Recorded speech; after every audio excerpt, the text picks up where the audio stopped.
Et on y va. Tous, chers amis, comme nous avons indiqué, le thème de ce soir, qui est un thème qui est lié avec la fête de Shavuot, j'ai proposé d'aborder le sujet suivant. Lorsqu'il y a un débat entre Akadosh Baruch Hu et les Chachmei Israël, entre Dieu et les sages d'Israël, comme qui la halacha, elle va être tranchée. Qui est-ce qui va l'emporter? Donc c'est bien sûr une question provocante, mais ce n'est pas seulement une provocation, c'est une réalité. C'est-à-dire qu'on va voir dans le Talmud des histoires, différentes histoires, des événements qui se sont produits. Et là-bas, on va voir un débat où Akadosh Baruch Hu prend parti comme un avis. Et finalement, la halacha ne va pas être tranchée comme cet avis, mais plutôt comme l'avis des Chachamim. Alors on va aller dans l'ordre, on va faire les choses dans l'ordre, et on va tout d'abord poser, vous savez, nous les Juifs, on aime bien les questions. Comme vous savez, la Haggadah, le soir de Pessah, on pose 4 questions. Nous, on va se contenter ce soir, pour l'instant, de 3 questions. Et on répond par une question. Alors, là, on va commencer par la première question. Vous savez bien que la fête de Shavuot est appelée également, apparaît dans le Sidour, dans le Shmona Esrei, dans la prière, comme Zman Matan Toratenu. Zman, don de la Torah. Donc ça veut dire que Shavuot, ce n'est pas uniquement le jour où on a été ordonné d'accomplir les mitzvot de manière obligatoire. On pourrait dire que Shavuot, finalement, c'est quoi? C'est le jour où auparavant, on pouvait accomplir les mitzvot de manière facultative, mais à partir de Shavuot, le 6 Sivan 2448, l'obligation, le fait d'observer les 613 mitzvot n'est plus facultatif, mais devient obligatoire. Mais si c'était uniquement cela, Shavuot, alors on aurait appelé Zman Kabbalat HaMitzvot, le temps de la réception des mitzvot, ou l'acceptation des mitzvot. Mais le fait qu'on appelle Zman Matan Toratenu, le moment où Dieu nous donne la Torah, c'est bien une preuve qu'il y a un changement également au niveau de la Torah. Nous avons reçu un cadeau. Ce cadeau, c'est la Torah. Et nous allons essayer de comprendre exactement quel cadeau on a reçu.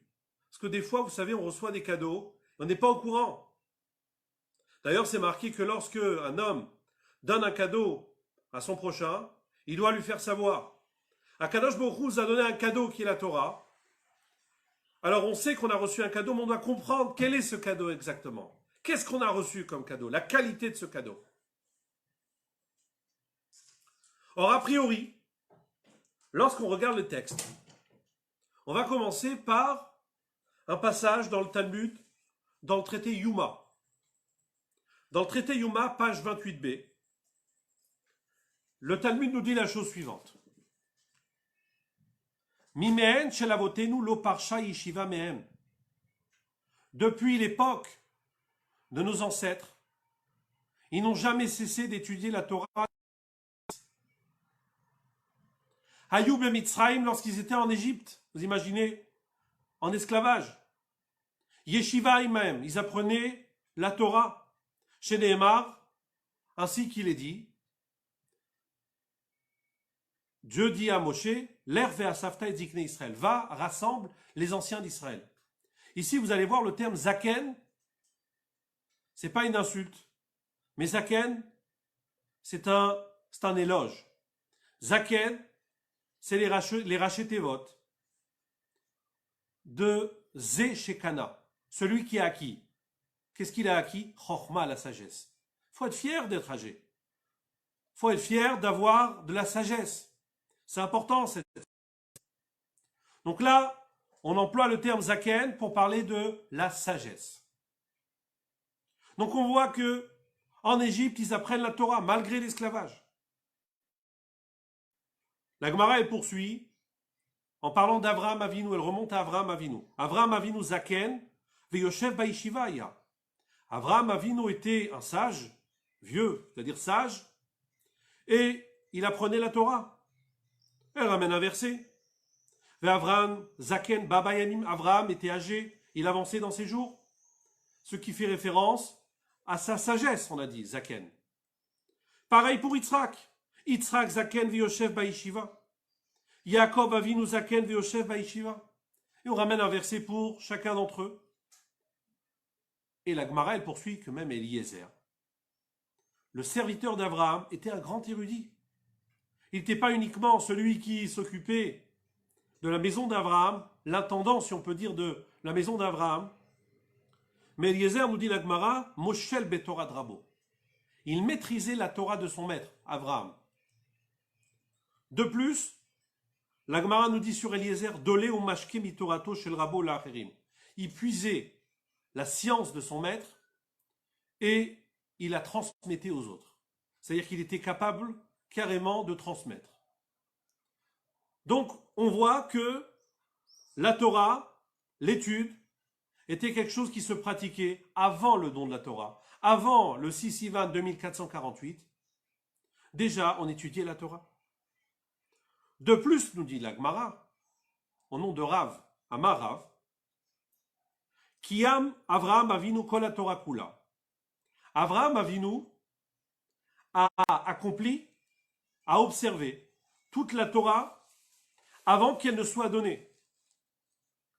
Chez Nehemar, ainsi qu'il est dit, un verset dans Bereshit, chapitre 26, verset 5.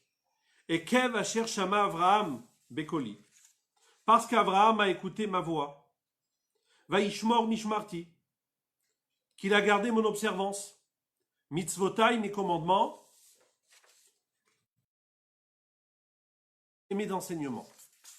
De ce verset, la Gemara Rav nous enseigne qu'on apprend de ce verset qu'Avraham Avinu a observé toute la Torah Kula, les 613 mitzvot, avant que la Torah ne soit donnée. De plus, la Gemara poursuit au nom de Rava, Amar Rava, Kiyam Avraham Avinu afilu eruv et tafshilin. Avraham Avinu a observé même des lois qui vont être une loi qui va être donnée plus tard par les sages, par les chachamim. Quelle loi? Vous savez bien que lorsque Yom Tov tombe un vendredi et que le lendemain c'est un Shabbat, alors les chachamim nous ont interdit de cuisiner pour Shabbat, afin de ne pas passer Yom Tov à cuisiner. Mais ils nous ont donné une possibilité de le faire à condition qu'on prépare un plat. Donc on prépare de la challah, et donc du pain, et également un aliment, comme de la viande, comme du poisson. On le prépare avant Yom Tov, et de cette manière, on a la possibilité Yom Tov pour Shabbat. Ce qu'on appelle Eruv Tafshilin. Donc il s'agit d'un décret rabbinique qui va venir beaucoup plus tard. Avraham Avinu était déjà au courant de ce décret rabbinique et il a observé à son époque. L'Admour Hazaken nous fait remarquer dans le chapitre que si Avraham Avinu était en mesure d'accomplir tous les 613 mitzvot, évidemment qu'il connaissait également toutes les lois. On ne peut pas accomplir les 613 mitzvot si on ne connaît pas ces lois. Alors, juste par précision, Rava il apprend du fait que c'est marqué dans le verset qu'on a mentionné plus haut, Torotai, qui fait référence à la Torah au pluriel. Et il dit ça fait référence à la Torah chez Birtav et Torah chez Béalpé. Et là, on comprend, ça veut dire la Torah, tout ce qui est d'ordre biblique et également tout ce qui est d'ordre rabbinique. On a également un autre passage se trouve dans le traité Kiddushin. C'est carrément une Mishnah. Dans le traité Kiddushin, page 82a. La Mishnah nous dit Matsi, nous trouvons chez Asa Avraham Avinu et Kol la Torah Kula. Qu'Avraham Avinu a respecté toute la Torah entière. Atchelomitna, avant qu'elle ne soit donnée. Chez Nehemar, ainsi qu'il est dit. Encore une fois, le même verset, et Kev Asher Shama Avraham Mekoli, puisqu'Avraham a écouté ma voix, Vaishmor Mishmarti, Mitzvotai, Chokotai, Vetorotai. Donc de ce verset, on apprend qu'Avraham Avinu a observé les 613 mitzvot. Mais bien que sur Yitzhak, ce n'est pas marqué clairement qu'il l'a fait, mais c'est logique que si Avraham l'a fait, Yitzhak aussi l'a fait. Sur Yaakov, on a un Rashi qui nous dit, dans le début de Parashat Vaishlach, que Yaakov transmet à son frère Esav, sur le verset Imlavan Garti avec Lavan, j'ai cohabité, il interprète Garti, c'est la valeur numérique de Tariaq, 613, qui fait référence aux 613 mitzvot. Et donc il transmet Yaakov à son frère Esav, Imlavan Garti avec Lavan, j'ai cohabité, Vetariaq mitzvot shamarti, j'ai observé les 613 mitzvot. Donc nous voyons que les patriarches ont observé les 613 mitzvot. Évidemment, comme je vous ai dit, si on est capable d'observer les 613 mitzvot, c'est qu'on a tous les enseignements nécessaires. Et donc, la question qui se pose est évidente. Donc ça voudrait dire que la Torah nous a été donnée bien avant le don de la Torah. On parle même de la yeshiva de Shem et de Héver. Donc bien avant le don de la Torah, on apprenait déjà la Torah. Donc comment peut-on dire qu'à Shavuot, Akadosh Baruch Hu nous a donné un cadeau qui est la Torah, en tant que science, alors que cette Torah, nous l'avions déjà auparavant, avant le 6 Sivan 2448.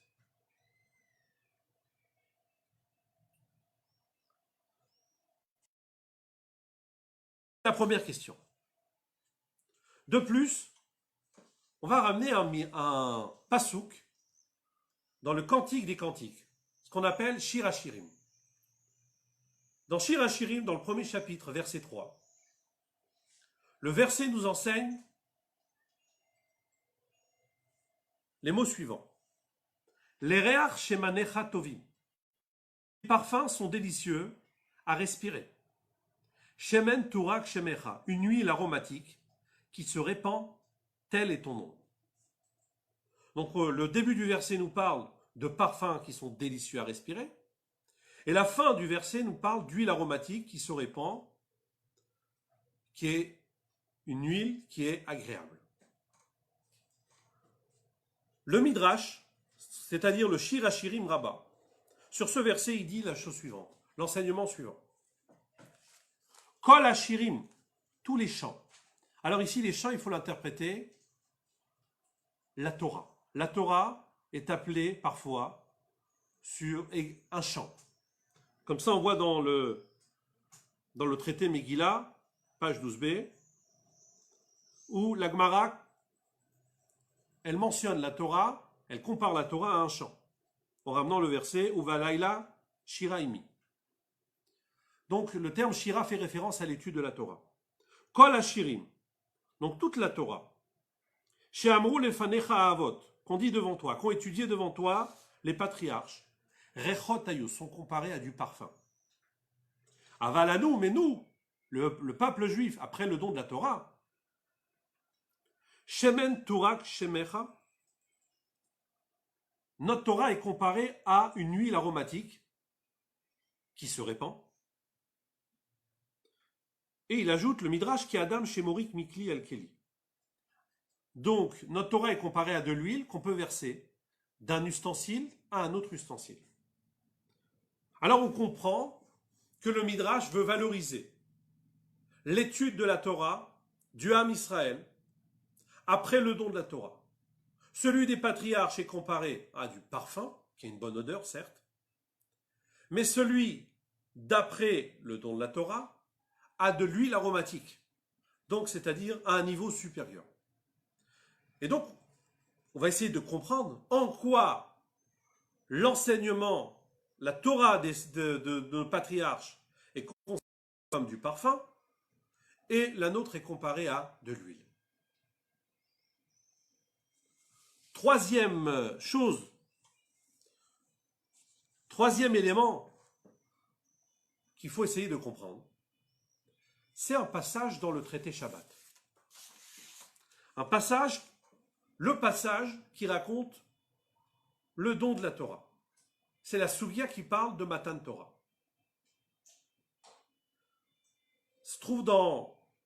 Ce passage se trouve dans la page 88,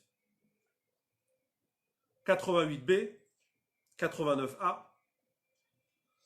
Le Talmud nous enseigne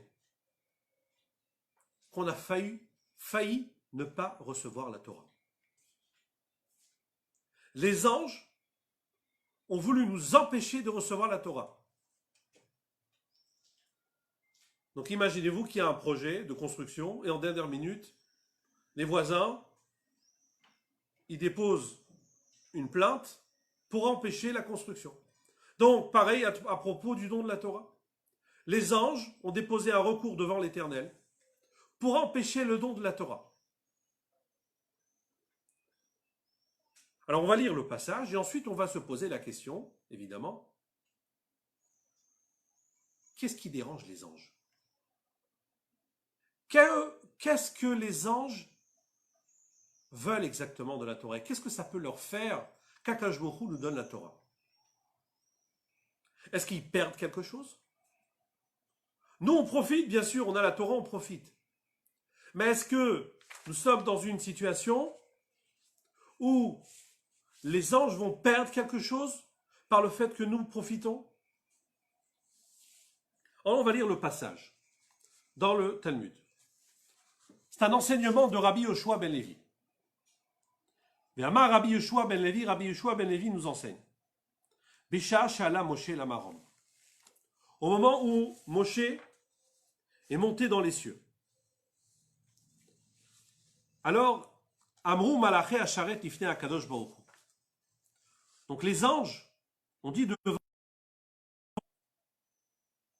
Ribono Shel Olam, maître du monde. Ma Lilod Isha Benenu. Qu'est-ce qu'une créature née d'une femme a à faire parmi nous? Il n'est pas de notre niveau. Alors, Akadosh Baruch Hu,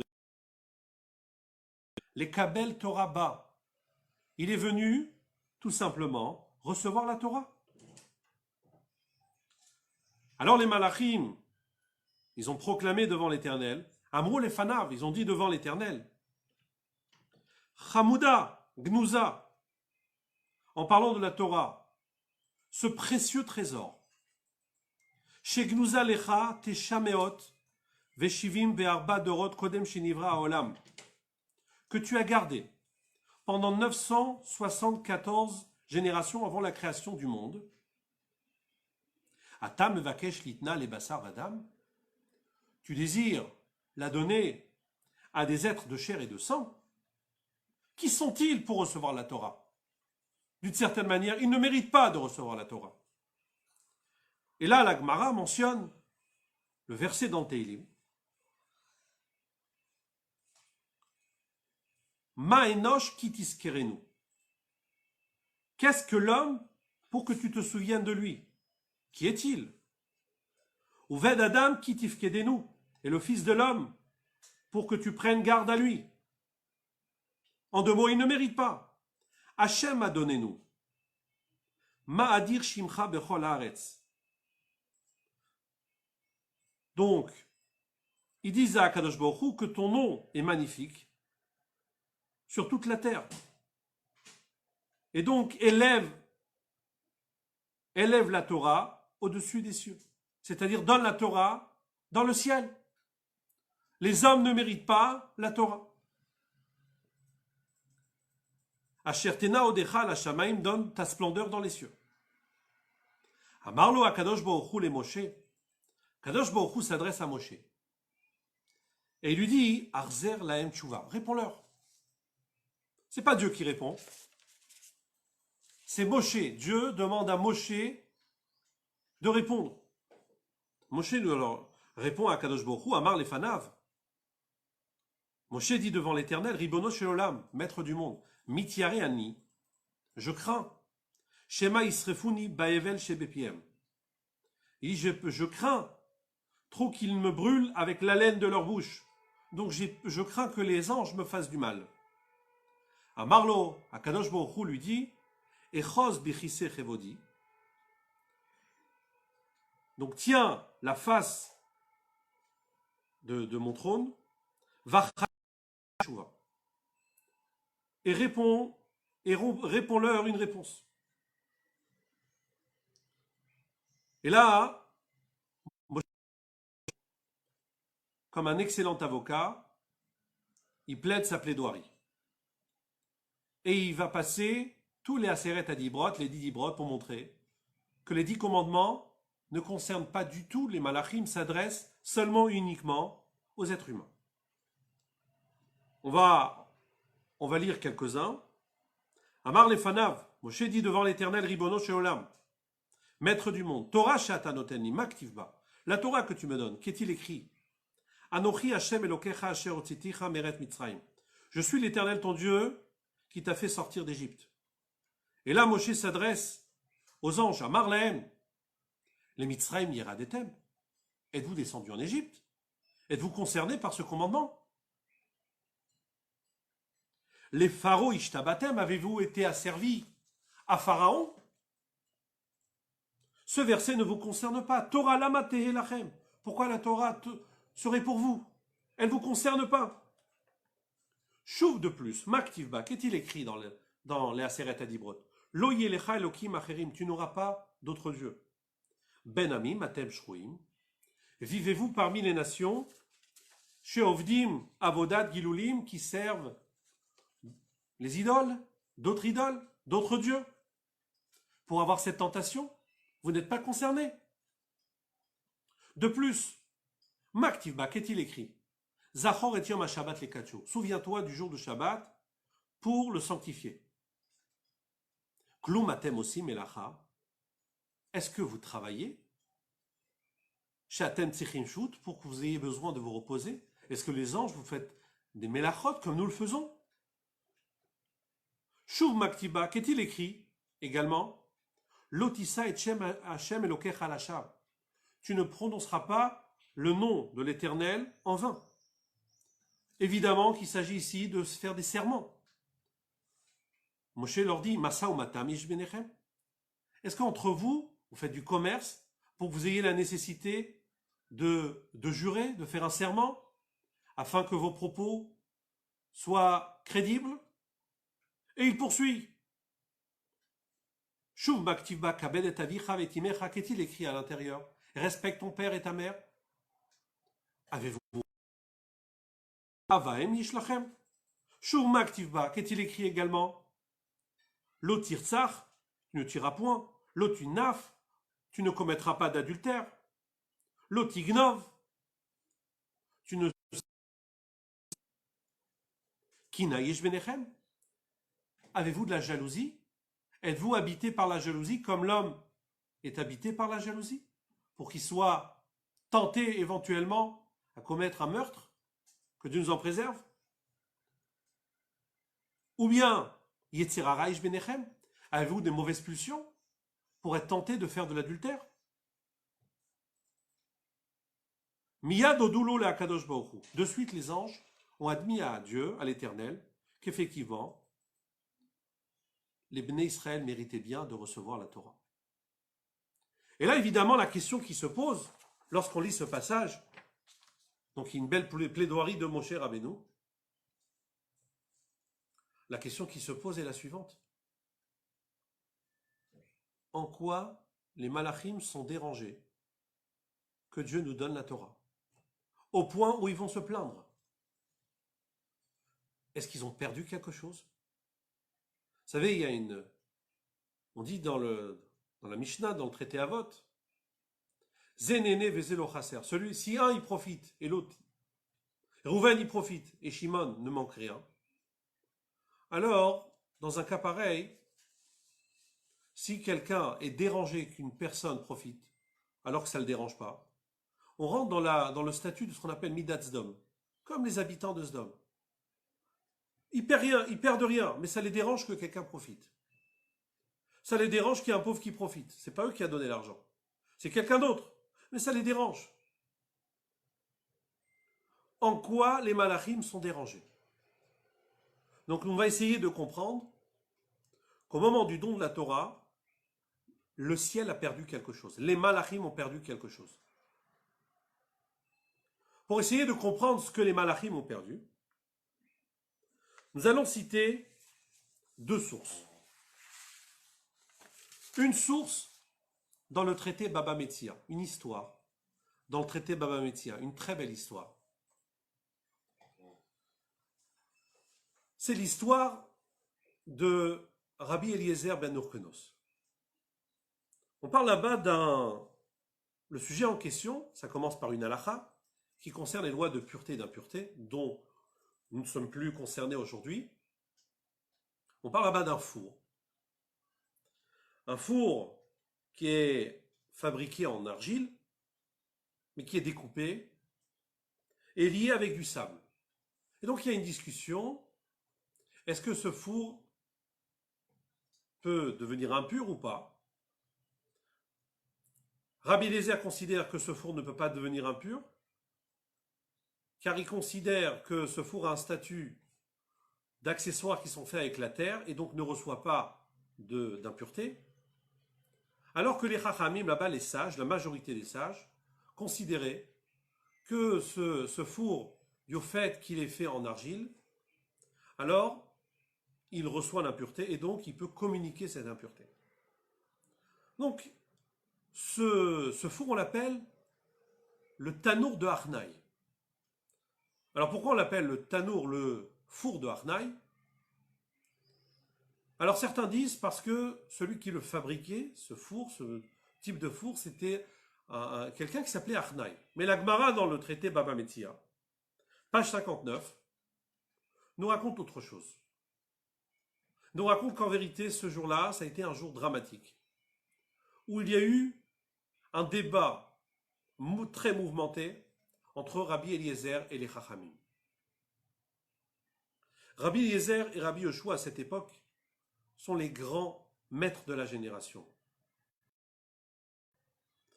Mais l'avis de Rabbi Eliezer est en minorité. Lui, il pense que ce four n'est pas impur. Alors que Rabbi Yoshua et les Chachamim considèrent que ce four peut vite devenir impur et vite communiquer de l'impureté. Alors, je vais vous lire le passage.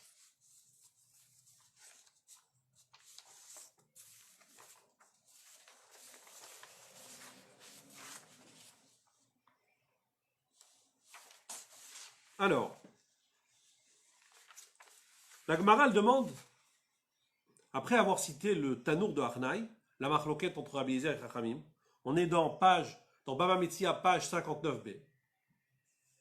La Gemara demande Maï Harnaï. Qu'est-ce que c'est Harnaï? A priori, Harnaï, c'est un serpent. La Gemara répond, Rav Yehuda ben Shmuel dit que les Chachamim encerclés, si on peut dire ainsi, les arguments de Rabbi Eliezer de manière à répondre et repousser tous les arguments de Rabbi Eliezer pour lui prouver qu'il avait tort et que finalement ce four doit être impur ou peut contracter de l'impureté. Et cette situation ressemble à un serpent qui entoure sa proie pour l'étrangler et puis la tuer. Donc Rabbi Eliezer, si on peut dire ainsi, a été étranglé par les argumentations des Chachamim. La Gemara poursuit en disant Amar Shmuel she'ikifu dvarim ke'achnazu vetimu. Ils l'ont entouré d'argumentations comme ce serpent et ils ont rendu impur ce four. La Gemara poursuit au Toayom ce jour-là. Et Shiv Rabbi Eliezer kol tshuvot shebaolam. Rabbi Eliezer a tenté de répondre à toutes les argumentations. Vélo kiblou et menou. Et les Chachamim n'ont pas accepté ces argumentations. Alors, Rabbi Eliezer va sortir la grosse artillerie. Il va tout simplement, puisqu'avec les argumentations, il n'arrive pas, il va commencer à faire des miracles, des prodiges. Et il commence par le premier miracle. Et il dit comme ça. Amar lahem im halacha kemoti. Si la halacha est comme mes propos, que ce four est pur, charouvze yochiach. Alors ce caroubier qui se trouve à côté du Beth Midrash va le prouver. Et de suite, Nekar charouv bimkomo mea ama. De suite, le caroubier se trouve à arracher de terre et déplacer à 100 coudées, ce qui fait à peu près 50 mètres, 48 mètres de manière plus précise. Premier miracle. On aurait pu penser que les Chachamim vont être impressionnés par ce miracle. Ils vont vous dire, cher Rabbi Eliezer, vous avez raison. Mais non. Ils lui ont dit, Amroulo en mevim raya minecharouv. On ne ramène pas des preuves du caroubier. Le miracle du caroubier ne nous convainc pas. Ne nous a pas convaincus. Alors il leur a dit, je vais faire un deuxième miracle. Chazar ve'amar lahem. Im halacha kemoti, si halacha est comme mes propos, amat hamaim yochichu. Alors, le courant d'eau qui se trouve à côté du Beth Midrash va le prouver. Que s'est-il passé? Chazru amat hamaim lachorem. Donc le courant d'eau a changé de direction. Avant, il allait d'une direction, et à partir du moment où Rabbi Eliezer a dit cette phrase-là, que le courant d'eau va prouver qu'il a raison, le courant d'eau a changé de direction. Et évidemment que c'était un second miracle. Donc peut-être qu'avec un deuxième miracle, ils vont accepter qu'il a raison. Eh ben non. Ils lui ont dit, Amrolo en mevim raya me'amat hamaim. On ne ramène pas de preuve des courants d'eau. Alors, il passe à une troisième étape. Chazar ve'amar lahem, il leur dit, im halacha kemoti, si la halacha est comme mes propos. Alors, kotle bet hamidrash yochichu. Les murs de cette enceinte de la maison d'études vont le prouver. Que s'est-il passé? Itu kotle bet hamidrash lipol. Alors, les murs, ils ont commencé à s'incliner. Alors, Gahar Bahem Rabbi Yoshua ve'amar lahem. Rabbi Yoshua les a apostrophés. Au mur, il a parlé au mur. Et il leur a dit, Im talmidei chachamim menatzrim ze et ze ba'alacha, atem matifrem. En deux mots, les sages ont la capacité de débattre dans les sujets d'alacha, mais vous, quelle est votre nature? En quoi cela vous concerne? Êtes-vous concerné par ce débat? Pourquoi vous voulez prendre parti? Voulez-vous prendre parti? Alors la Gemara nous dit, grâce aux propos de Rabbi Yoshua, Lo naflu mipne kevodo shel Rabbi Yoshua. Donc le mur ne s'est pas écroulé pour Rabbi Yoshua, mais de l'autre côté, Lo zakfu mipne kevodo shel Rabbi Eliezer. Mais de l'autre côté, ils ne se sont pas redressés par respect pour Rabbi Eliezer. Ve'adaim matin ve'omdim. Et au moment où cette braïta a été écrite, alors l'auteur nous dit aujourd'hui encore, ce Beth Midrash est dans cet état, les murs sont encore dans cet état, où ils sont inclinés. Et là, Rabbi Eliezer, il va plus loin. Donc là, jusqu'à présent, il a fait 3 miracles. Le miracle, le caroubier qui s'est arraché à 48 mètres. Le courant d'eau qui a changé de direction. Et les murs qui se sont inclinés. Mais les Chachamim n'ont pas été impressionnés. Et là, il leur a dit, Chazar ve'amar lahem. Rabbi Eliezer leur dit, Imalacha kemoti. Si la halacha est comme mes propos, mina shamayim yochichu. Le ciel va prouver que j'ai raison. Yatzta bat kol, une voix céleste est sortie. Ve'amra, et a proclamé.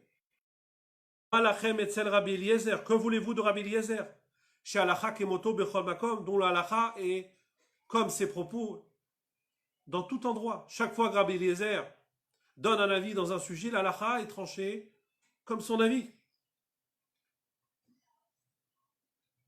Amad Rabbi Yoshua dressé sur ses pieds, Ve'amar, et il a dit.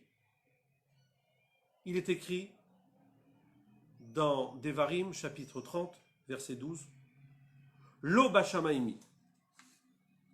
C'est-à-dire que la Torah n'est pas dans le ciel. Et donc, le ciel n'a pas à se mêler dans cette discussion. C'est une discussion qui concerne les Chachamim et le Bedin Shel Mala, le tribunal céleste, n'a pas à dire son mot.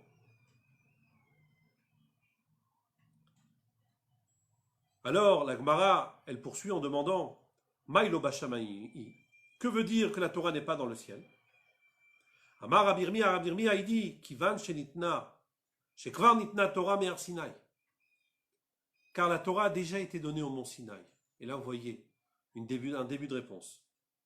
Et depuis le moment où la Torah a été donnée sur le mont Sinaï, En anu mashgichim bevat kol. On ne prend pas en compte les voix célestes. Ce que le ciel pense, ce qui se dit dans le ciel, on ne prend pas en compte lorsque les sages en bas sont en désaccord.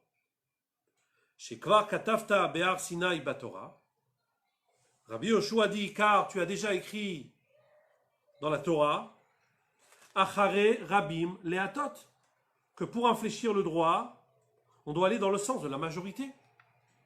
Et donc, puisqu'ici la majorité des Chachamim considère que le four, le tanour d'Arnaï, ce four est tamé et impur, alors le ciel n'a pas à s'initier et on ne prend pas en compte le ciel. Et c'est Akadosh Baruch Hu lui-même qui le dit dans sa propre Torah.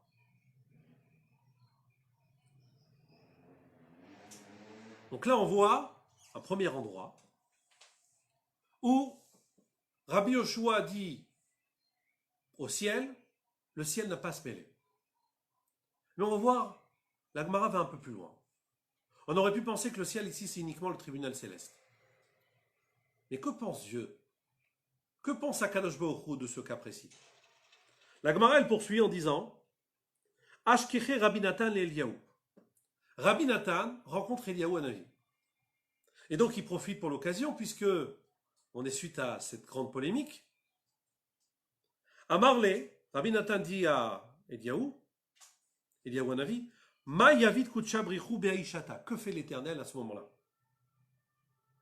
Au moment où Rabbi Yoshua a repoussé les propos du ciel et les paroles de Rabbi Eliezer. Amarle, Eliyahu Hanavi répond, Kachayech, Akadosh Baruch Hu, il a souri. Il souriait à ce moment-là. Ve'amar, nitzruni banai, nitzruni banai. Mes enfants m'ont vaincu, mes enfants m'ont vaincu. Là, on voit que même Akadosh Baruch Hu était du côté de Rabbi Eliezer. Que ce four était pur. Mais malgré tout, la règle est que uniquement ce que les Chachamim pensent est pris en compte. Et donc, même l'avis d'Akadosh Baruch Hu n'est pas pris en compte. Voyons d'ici que non seulement qu'on ne prend pas en compte les paroles des sages, non seulement qu'on ne prend pas en compte les paroles du ciel, mais même les paroles d'Akadosh Baruch Hu ne sont pas prises en compte. Non seulement qu'on ne prend pas en compte les paroles du tribunal céleste, on ne prend pas en compte les paroles d'Akadosh Baruch Hu. Donc nous voyons que les Chachmei Israël, les Chachamim, les sages, ont un pouvoir très important. Ils ont tout simplement la maîtrise de la Torah au niveau de tout ce qui concerne le psak halacha, la décision de la halacha. On va poursuivre maintenant une autre source qui se trouve dans le traité Rosh Hashanah. Le Talmud nous raconte, dans le traité Rosh Hashanah, d'un événement, c'est une Mishnah, se trouve dans la page 25a. La Mishnah nous raconte un événement qui s'est produit à propos de la fixation du Rosh Chodesh. Vous savez qu'à l'époque, on ne fonctionnait pas avec les calendriers comme nous avons aujourd'hui, mais on fonctionnait, Rosh Chodesh était proclamé lorsque, après que la lune du mois précédent avait disparu, la nouvelle lune réapparaissait. Le jour où la nouvelle lune réapparaissait, lorsque deux témoins venaient au Beddin, devant le Beddin, et témoignaient qu'ils avaient vu la nouvelle lune, alors, si leur témoignage était crédible, on fixait ce jour-là Rosh Chodesh, le premier jour du mois suivant. Car vous savez que les mois, on fixe un mois selon le renouvellement de la lune. Alors, la Mishnah, dans Rosh Hashanah 25a, nous raconte l'événement suivant. Véod, de plus un deuxième événement, Baouch Naïm Ve'amro, deux témoins sont venus devant le Beddin, et ils ont dit Ve'amrou Reinu Bismano, nous avons vu la lune le 30e jour du mois précédent, depuis le calcul du mois précédent.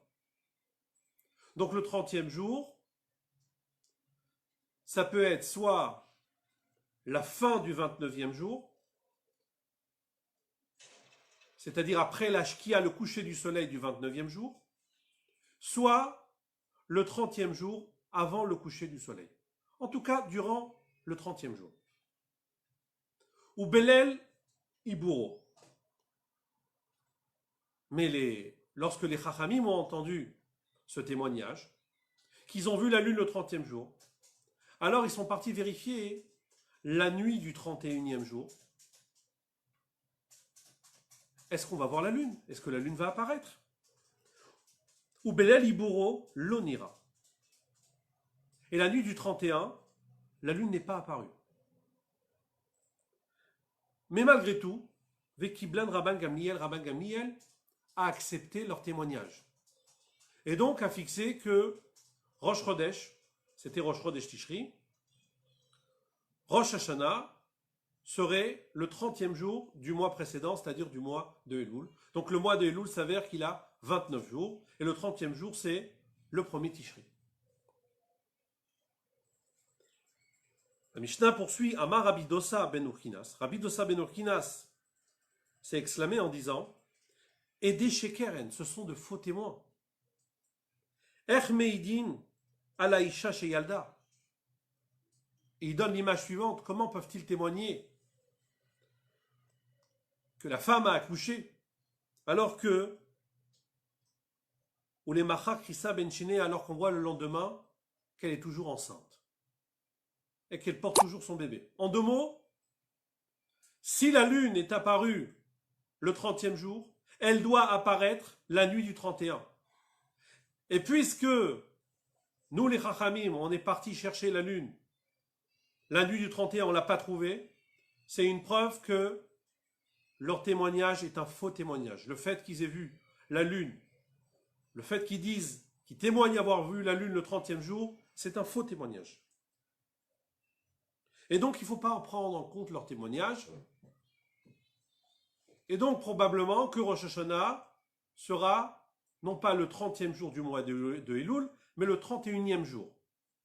Donc, le mois de Elul aura 30 jours et le premier Tishri sera le 31e jour depuis le premier Elul. La Mishnah poursuit en disant Rabbi Yoshua, à cette époque, c'était le Hav Beddin. Rabban Gamliel, c'était le Nasi, donc l'homme le plus fort du Sanhédrin, et Rabbi Yoshua était son second. Et donc Rabbi Yoshua a dit à Rabbi Dosa ben Urkinas, Roeani et Varecha. Je vois tes paroles, c'est-à-dire je suis d'accord avec toi. Et donc c'est une répercussion, vous imaginez, pas seulement sur Rosh Hashanah, sur Kippour. Est-ce que Kippour va avoir lieu un jour plus tôt, comme l'a tranché Rabban Gamliel, ou un jour plus tard, comme l'a tranché, comme pense Rabbi Dosa ben Urkinas et Rabbi Yoshua? C'est pas une mince affaire.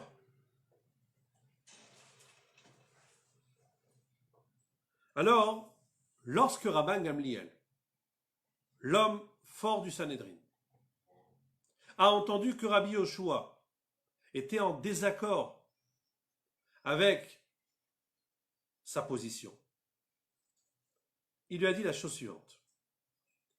En tant que chef du Sanhédrin, je décrète, Gozreni Alecha, je décrète sur toi, chez Tavo Etzli, que tu viennes chez moi, à la maison, Bemakelcha, avec ton bâton, Ovema Otecha, et avec ton argent.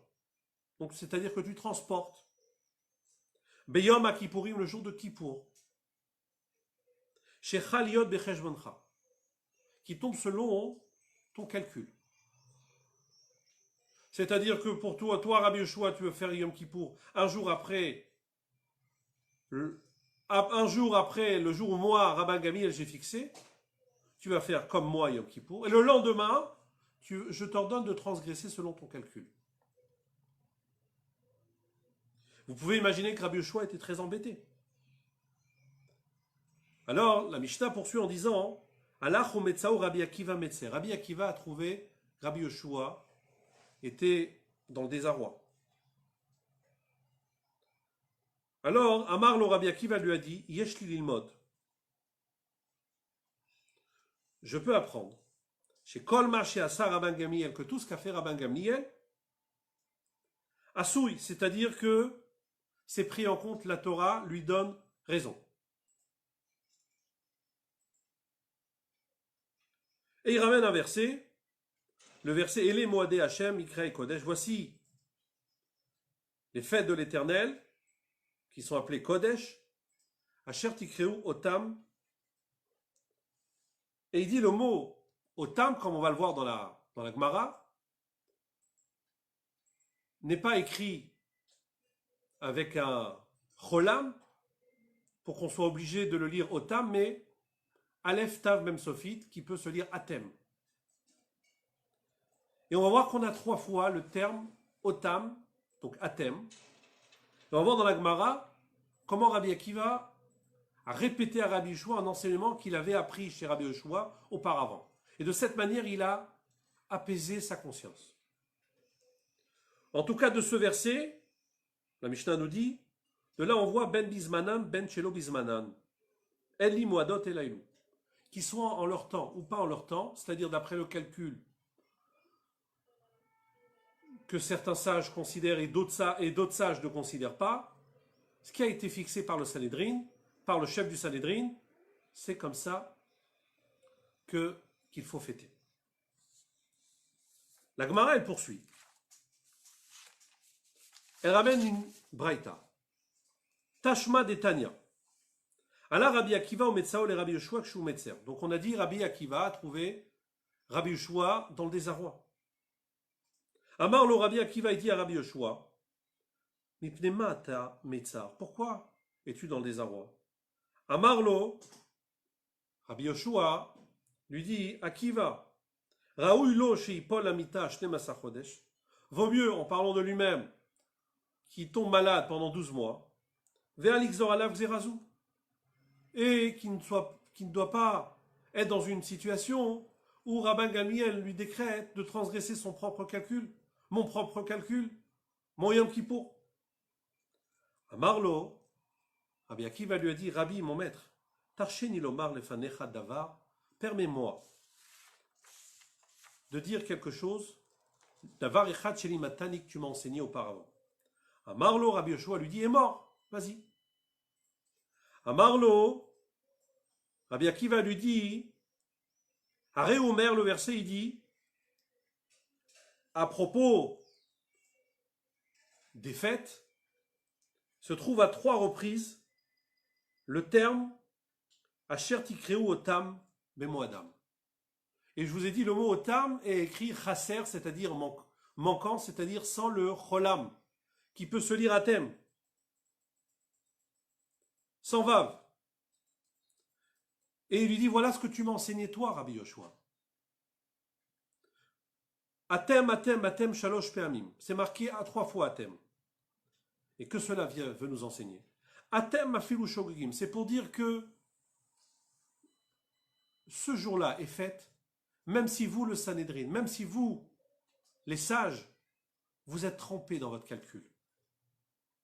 Atem afilu mezidim. Vous, et même si vous vous êtes trompés volontairement. Atem afilu motim. La fête est fixée comme vos propos, même si on vous a trompé. Vous avez été trompé par de faux témoins. Balashon azé amarlo, dans ces mots-ci, dans ces mots-là, Rabbi Yoshua lui a dit, Akiva nichamtani nichamtani. Akiva, tu m'as apaisé, tu m'as consolé, tu m'as consolé. Qu'est-ce qu'on voit ici? On voit ici que même si les sages se trompent volontairement, involontairement, volontairement, où ils ont été trompés, leur calcul est pris en compte. Et Akadosh Baruch Hu, il dit, j'accepte le calcul des sages. Même si, au niveau du renouvellement de la lune, ils se sont trompés. Au niveau du calcul, ils se sont trompés. De là, encore une fois, on voit quelle est la force des Chachamim. Quelle est la force des sages. Alors, je voudrais juste ajouter. J'ai vu dans une sikha du Rabbi. Le Rabbi dit, comment est-ce possible, si vraiment ils se sont trompés? Comment est-ce possible que la fête, on va fêter la fête le jour qu'ils ont décrété? Alors qu'il y a une erreur ici. Et le Rabbi développe l'idée suivante. Il dit comme ça. Lorsqu'on parle de la lune et du soleil, de même que la lune et le soleil existent matériellement, il y a une notion de lune et du soleil qui se trouve dans les monts célestes. Et donc, normalement, ce qui se passe dans ce monde-ci, donc le renouvellement de la lune et l'expression qu'également en haut, la lune, si on peut dire spirituelle, s'est dévoilée. Et donc c'est Rosh Chodesh. Il arrive parfois que dans le monde matériel, ça ne s'exprime pas tel que ça se produit dans les mondes supérieurs, dans les mondes spirituels. Et lorsque les Chachamim vont donner un autre calcul, même s'il ne correspond pas à la réalité en bas, il correspond à la réalité en haut. C'est pour cela que leur calcul est juste. Parce qu'au niveau des cieux, ce calcul est juste. Ça montre comment Akadosh Baruch Hu donne une force aux Chachamim. À travers cela, nous allons répondre aux 3 questions que nous avons posées. On a demandé, a priori la Torah existait déjà, était étudiée avant le don de la Torah. Alors, si c'est ainsi, si la Torah était étudiée avant le don de la Torah, alors qu'est-ce qu'on a reçu le jour de Matan Torah?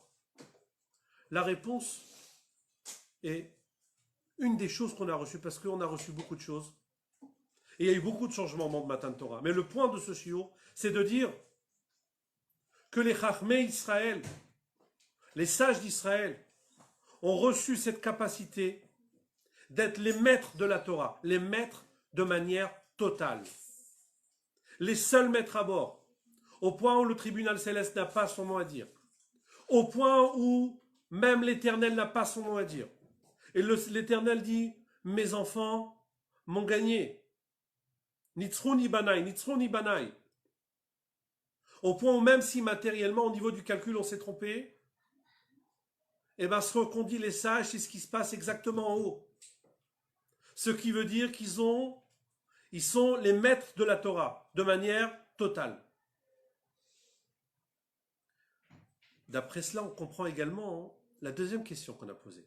On a demandé quelle est la différence entre la Torah des Avot, des patriarches, qui est comparée à du parfum, et la Torah du Ham Israël qui est comparée à de l'huile. Parce que tout simplement, la possession de la Torah a changé de camp. De même que de l'huile, du parfum. On peut être à plusieurs à sentir le même parfum, la même odeur. On peut se trouver dans une pièce qui est parfumée et tout le monde profite. Et le fait qu'une personne profite, ça n'empêche pas l'autre de profiter. Lorsque les Avot, les patriarches, étudiaient la Torah, ils profitaient de la Torah, ils n'ont rien pris des malachim, ils n'ont rien pris d'en haut. Mais à partir de Matan Torah, si on peut dire, la Torah a été transvasée des mondes spirituels au monde matériel. Lui, il est passé d'un ustensile à un autre ustensile, vers un autre ustensile. Donc on comprend pourquoi la Torah n'est plus appelée un parfum, mais elle est appelée de l'huile, une consistance. Et nous sommes les maîtres de cette huile. Et d'après ça, on comprend également qu'est-ce qui a dérangé les malachim. Pourquoi les malachim ont déposé un recours devant l'Éternel, ont voulu empêcher le don de la Torah au Ham Israël. Ce qui dérangeait, ce n'est pas notre étude. Ce qui les dérangeait, c'est que nous soyons les maîtres de la Torah. C'est-à-dire que la possession de la Torah n'est plus dans le ciel, comme on a vu auparavant, mais elle est sur terre, selon le raisonnement des sages.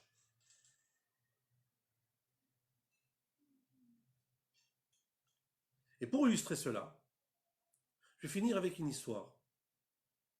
Une histoire qui s'est produite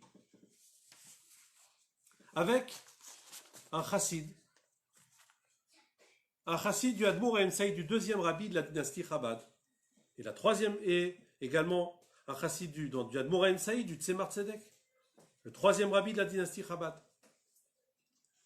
Ce chassid s'appelait Rabbi Eliyahu Yosef Rivlin, auteur d'un livre qui s'appelle Ohalei Yosef. Il était le rav d'une ville qui s'appelait Polotsk. Et on raconte que le Admour Haim le Tzemar Tzedek, considérait ce chassid comme un homme important et lui envoyait des jeunes afin qu'il les forme dans le chemin de l'Avodat Hashem, du service de Dieu. On raconte qu'un jour, ce chassid, ce rave, il a eu une maladie au poumon. Au point où les médecins lui annonçaient qu'il allait mourir de cette maladie. Il n'allait pas tenir. Évidemment, que fait un chassid dans cette situation? Il va voir son maître, le Tzemar Tzedek, à cette époque. Et il raconte au Tzemar Tzedek son histoire. Le Tzemar Tzedek lui dit, le problème que tu as au niveau des poumons, c'est un problème qui existe également chez les animaux. Et dans les lois des animaux qui sont comestibles, alors il n'y a pas seulement l'espèce de l'animal qui compte, mais également, est-ce que cet animal peut vivre dans le temps? C'est-à-dire, est-ce que cet animal a un statut de tréfa? C'est-à-dire, si cet animal a un défaut au niveau de ses organes, qui fait en sorte qu'il ne peut pas vivre plus de 12 mois, alors cet animal a un statut de tréfa et il est interdit à la consommation. Il est taref. Et lui dit, le problème que tu as rentre dans un débat entre deux grands maîtres, entre Rabbi Yosef Karo, le Mechaber, l'auteur du Shulchan Aruch, le maître des Sfaradim, et le Ramo, Rabbi Moshe Israelish, le maître des Ashkenazim. Sur ce point-là, le Mechaber considère que l'animal qui a le même problème est viable et a la possibilité de vivre plus de 12 mois. Et donc n'a pas un statut de tréfa. Et il est cachère. Alors que le Rama considère que cet animal a un statut de tréfa, il n'a pas la capacité de vivre plus de 12 mois et donc il est interdit à la consommation. Donc il dit ici, tu te trouves en Europe. Le maître, c'est le Rama. Puisque le maître c'est le Rama, alors si tu restes ici, les paroles des médecins vont se concrétiser. Mais par contre, si tu vas en Eretz Israël, où le maître de la terre d'Israël, ce qu'on appelle le Mara de Hara d'Israël, c'est Rabbi Yosef Karo. En allant là-bas, tu vas être soumis à l'enseignement de Rabbi Yosef Karo. Et donc automatiquement, tu pourras vivre plus longtemps. Et effectivement, il est parti en Israël. Et il a vécu plus de 20 ans en plus. Après sa maladie, il a vécu encore 20 ans. Il a fondé une synagogue à Yerushalayim, qui est la synagogue qui s'appelle la synagogue Tzemar Tzedek. Et il est décédé en Tavresh Samech Aleph, si je me trompe, Tavresh Rafalef, pardon, c'est-à-dire en 1865. D'ailleurs, ce chassid a comme descendant l'actuel président de l'État d'Israël, Reuven Rivlin, Rubi Rivlin. Alors pourquoi j'ai raconté cette histoire? Parce qu'encore une fois, on voit la force de la Torah. Combien la Torah, elle influence le monde. Combien le psak halacha, la décision halachique du rameau, aurait pu coûter la vie à ce chassid. Et la décision halachique du Mechaber de Rabbi Yosef Karo a permis à ce chassid de pouvoir vivre plus de 20 ans en plus et à être enterré à Yerushalayim, à Har HaZeitim. Alors, chers amis, donc puisque nous sommes quelques jours avant Shavuot, je souhaite à chacun, comme on a l'habitude de souhaiter chez les chassidim, Kabbalat Torah, Besimcha ou Bepnimiut, ce qui veut dire la réception de la Torah avec joie et profondeur. Chazak à tous. Amen, amen, amen. Alors, donc vous avez la parole. Je ne sais pas si vous voulez poser des questions. En tout cas, vous avez la parole. Je vous écoute. Gary, si tu es là.